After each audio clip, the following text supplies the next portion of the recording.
Olá, eu sou o Márcio Miranda e esse é o podcast 15 Minutos da Gazeta do Povo. The people of this nation have spoken. They've delivered us a clear victory.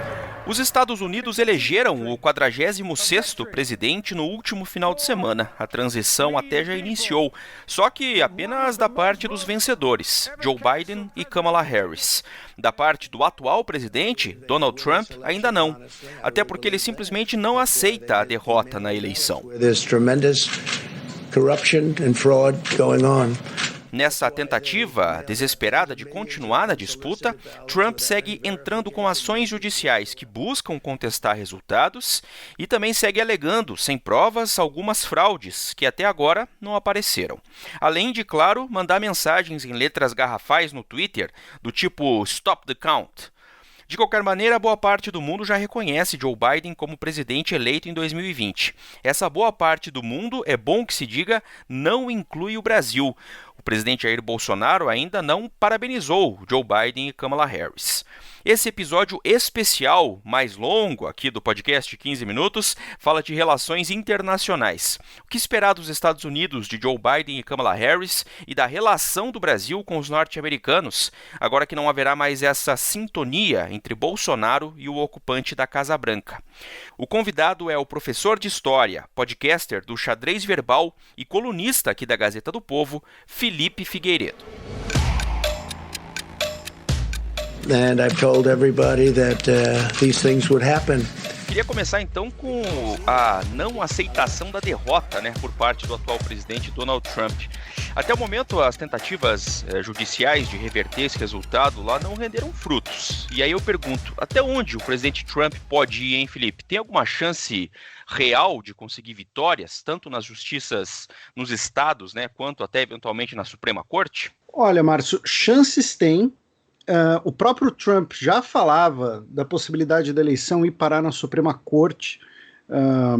Em setembro, ele já falava disso, quando ele tentou justificar, inclusive, a necessidade, de apontar uma nova juíza para a Suprema Corte. E chances existem, especialmente pelo fato de que, de fato, a grande questão é que é o seguinte, o Trump ele usa o discurso da fraude, e muita gente acaba comprando esse discurso da fraude, porém o que acontece não é exatamente uma fraude, no sentido que a gente conhece, por exemplo, da história do Brasil, do coronelismo, de votos falsos, ou então de uma votação forçada.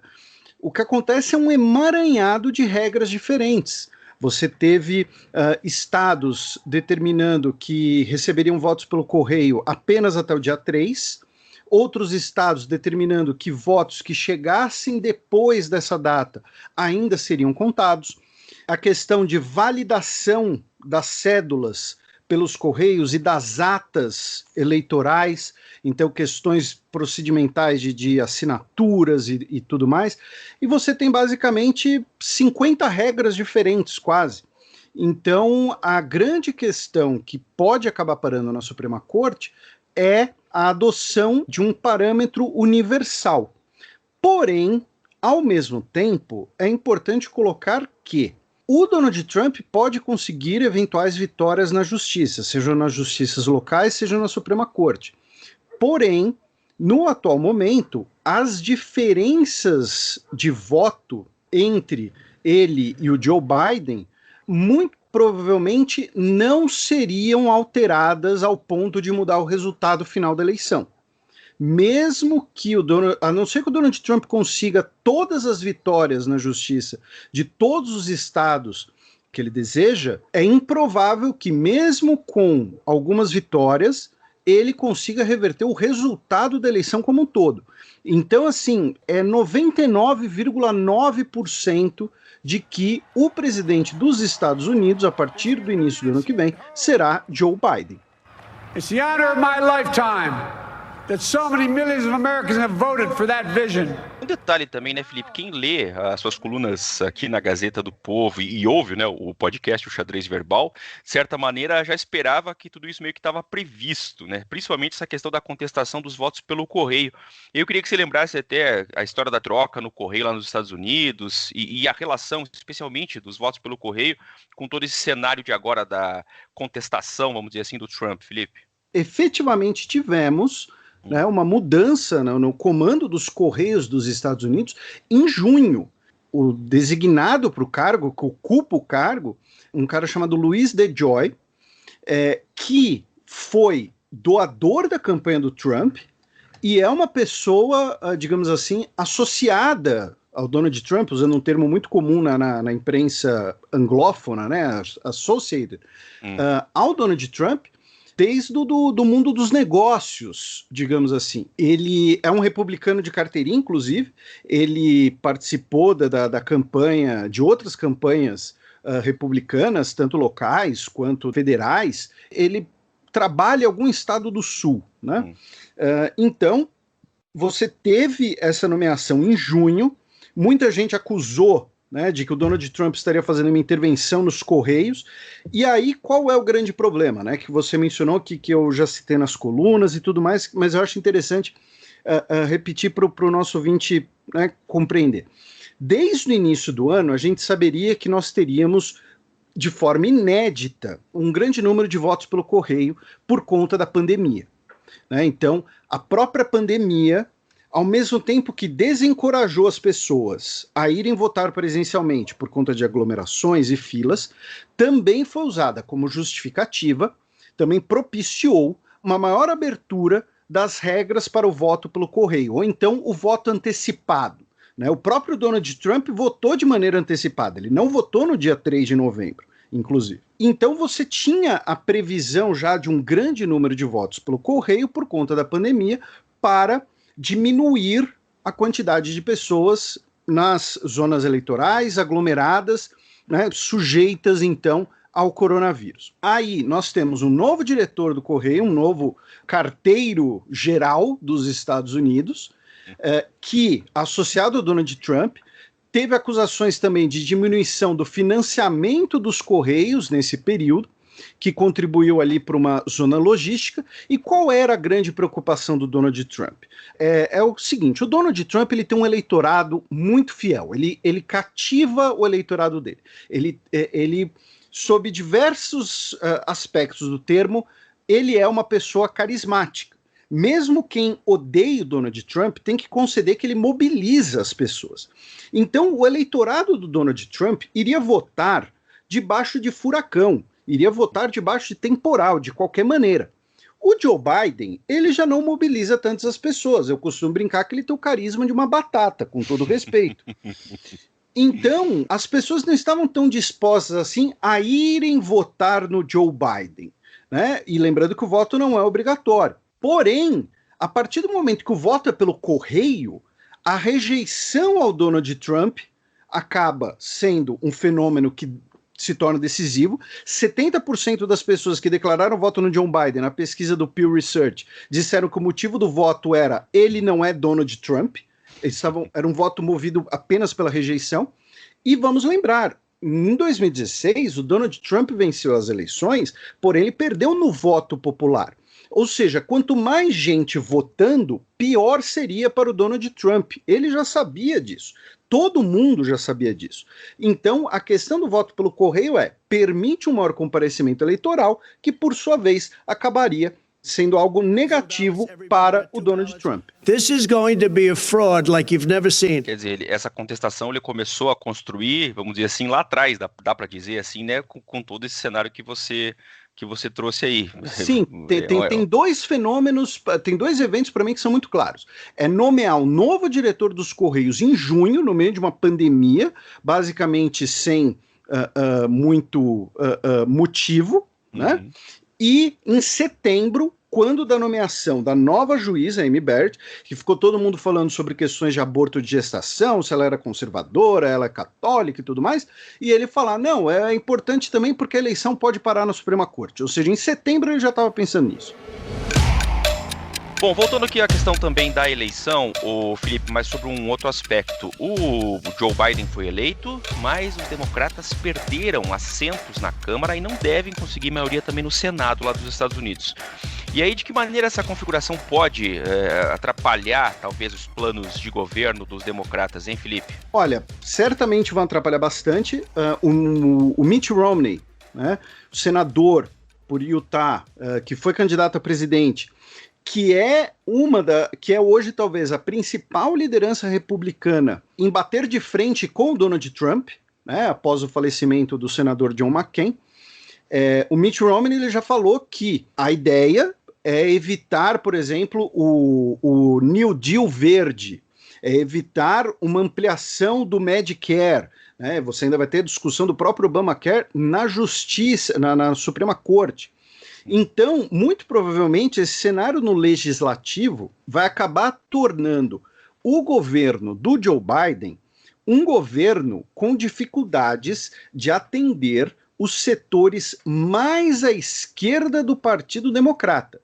Então, ele certamente vai ter sucesso em questões que dependem mais da caneta presidencial, em reverter algumas políticas do Donald Trump, que ele já anunciou que vai reverter, como, por exemplo, a saída da Organização Mundial da Saúde. Isso ele pode fazer no primeiro dia dele, na caneta. We congratulate President-elect Joe Biden and Vice President-elect Kamala Harris. E questões mais, digamos assim, prosaicas, de funcionamento de governo, de eventuais adequações de políticas do Donald Trump.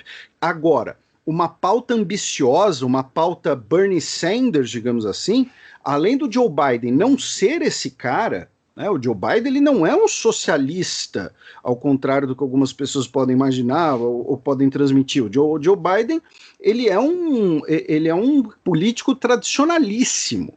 Ele é um cara que sempre ficou ali nos bastidores, digamos assim. E essas pautas mais ambiciosas, que além de não contarem exatamente com tanta simpatia, né, tanta ambição do Joe Biden, dependem de maior presença no legislativo, dificilmente seguirão adiante. E repito, não são palavras minhas, são palavras de um dos principais senadores republicanos que foi candidato à presidência dos Estados Unidos, o Mitt Romney. Que inclusive parabenizou até o Joe Biden, né? Ou seja, ele não entrou na linha de contestação do resultado, né? Olha, dando um palpite aqui, eu acho que além de parabenizar, eu acho que o nome que ele marcou na cédula, acho que não foi o do cara do partido dele, não. Tô falando sério. Pois é. Aí não podemos confirmar, mas podemos especular, né?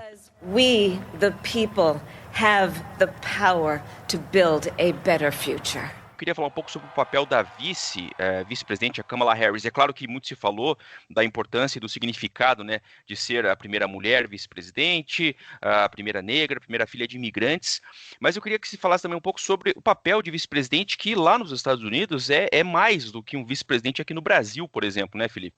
O vice-presidente dos Estados Unidos, ele ou é uma figura que acaba se tornando poderosa, acaba se tornando relevante, ou é uma pessoa que acaba entrando no completo ostracismo. E a gente tem os dois últimos vice-presidentes são exemplos bem claros disso. O vice-presidente do George W. Bush, o Bush filho, Dick Cheney, ele era a eminência parda do governo. O vice-presidente do Barack Obama, o Joe Biden, era um zero à esquerda. Era um cara que estava ali, que cumpriu o papel dele. Então o Obama está doente, tem que alguém ir na formatura de alguma coisa. Vai o Joe Biden e tal.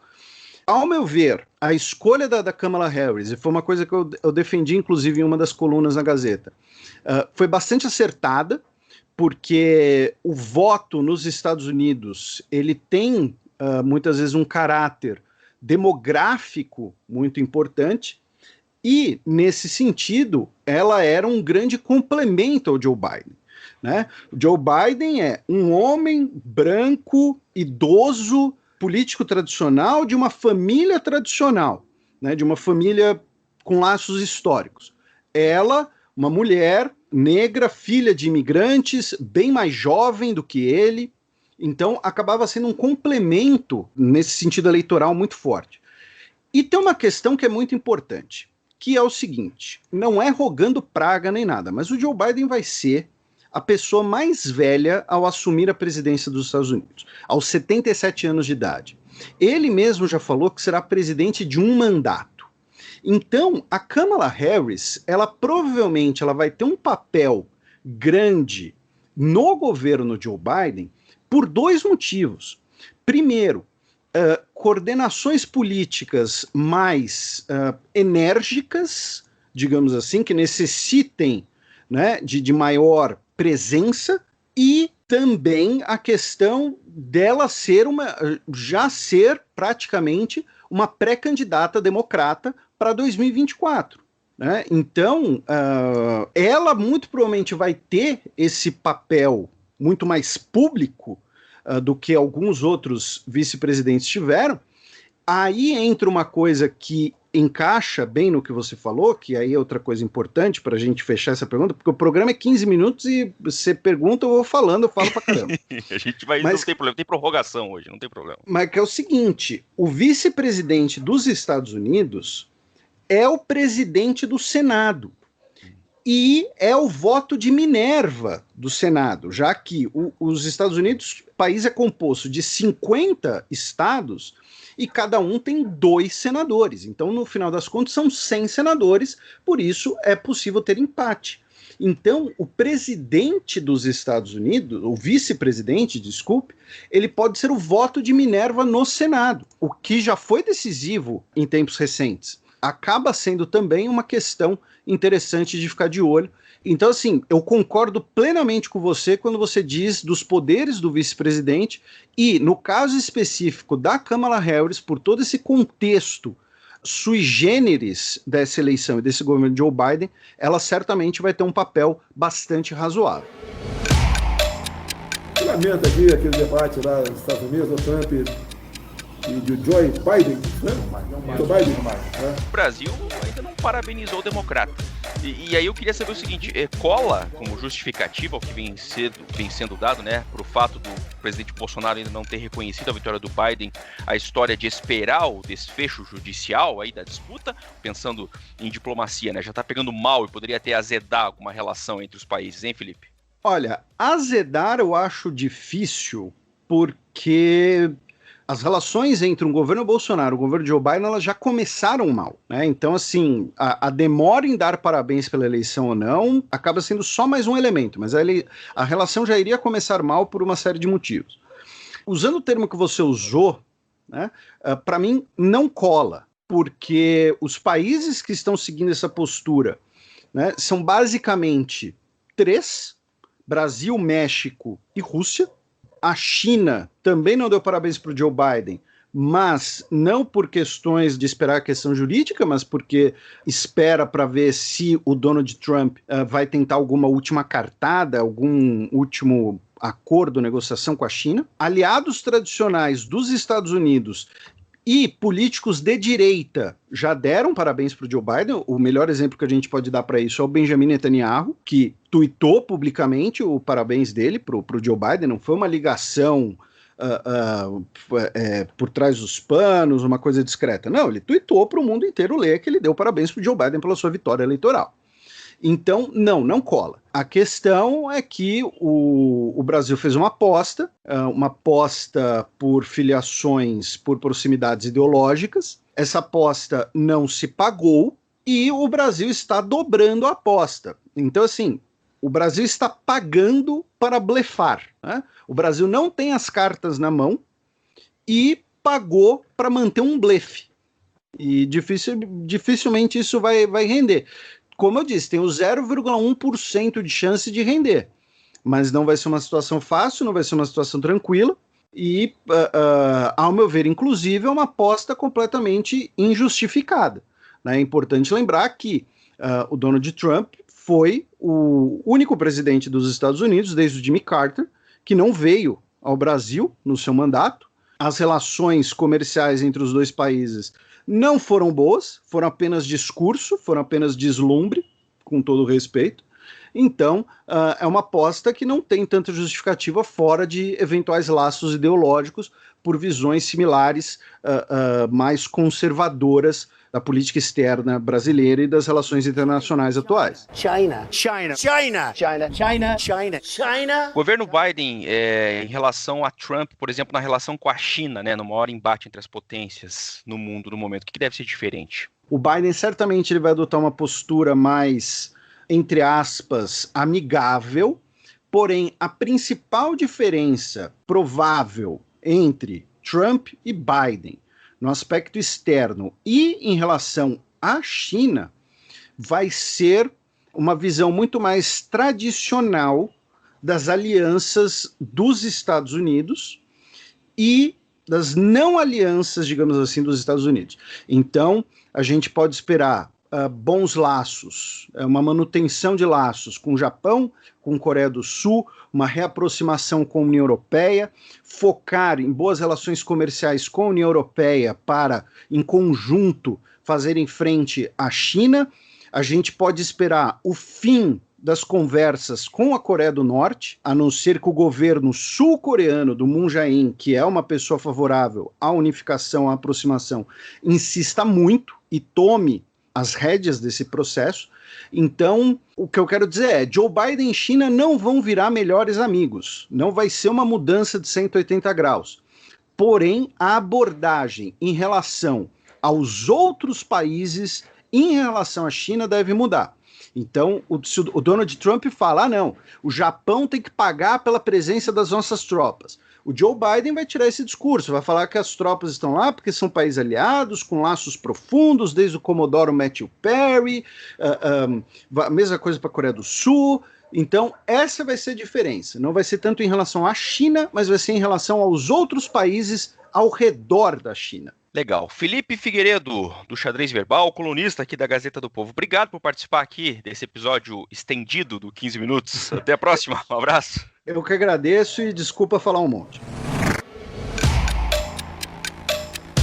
Ponto final nesse episódio especial do 15 Minutos, podcast da Gazeta do Povo. Eu lembro que o 15 Minutos conta com a participação da Maria Escrocário e da Jennifer Ribeiro na produção, montagem do Leonardo Bestloff e direção de conteúdo do Rodrigo Fernandes. Eu sou o Márcio Miranda e agradeço muito a sua companhia. Até mais!